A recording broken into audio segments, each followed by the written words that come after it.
Nearly 70% of us at some point in our lives will require some sort of convalescent assisted living or hospice care that could last weeks, months, or even years.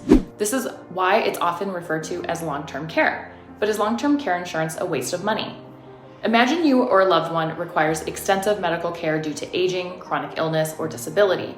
The cost of professional care is overwhelming at about $6,000 or more per month and can rapidly deplete your savings and investments. And while you may be thinking that long-term care is only for people in their 70s, 80s, or 90s, approximately 4 out of 10 people currently receiving long-term care are between the ages of 20 to 60 years old. Take for instance Sarah, who was diagnosed with leukemia at age 44.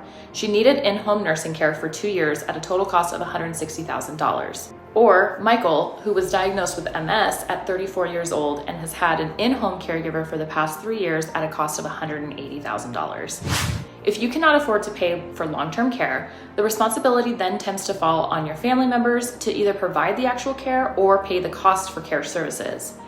Long-term care insurance can be a vital tool in safeguarding your financial future by helping cover the costs for in-home nursing, hospice, or even care at a preferred facility without any risk of becoming a financial obligation or burden to your family. So is long-term care insurance a waste of money? Ultimately, it's essential to research and consider your specific circumstances and consult with a financial advisor or insurance professional who can help you figure out what option works best for you. You can click the link below this video to get in touch with our agency's financial services expert.